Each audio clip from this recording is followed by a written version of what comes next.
Opa! Opa!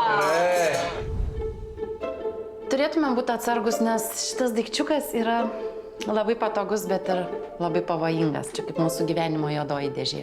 Tai norit pasakyti, nieks jokių paslapčių neturit? Kokių dar paslapčių? Pažįstam vienas kitą kaip nuluptus. Hebra. O žinot ką? Siūlau imti ir patikrinti, kaip gerai mes vieni kitus pažįstam. Sudėsim savo telefonus ant stalo ir iki vakaro pabaigos visas žinutės skaitysim garsiai, o į skambučius atsiliepsim su garsiakalbiu.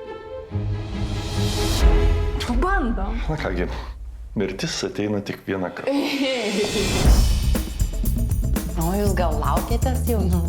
Dar ne. Bet bandom. O tai kaip faina, kad dar yra žmonių, kurie dulkinasi, ne? Tomas lanko psichoterapiją. Kas mano Tomas? Na, aišku. Visi žino išskyrus mane. Duok telefoną. Kas tau yra telefoną? Duok tas! Taisyklės visiems vienodos. Skambink.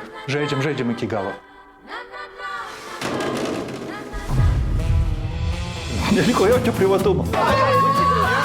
Tai įtikino mane, kad aš su to būsiu laiminga ir aš... Va taip? Va taip?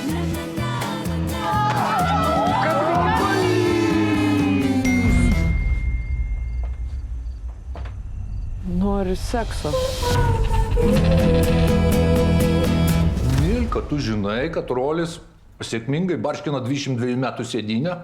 Jei tikrai 22? 21. Bet atrodo vyresnis.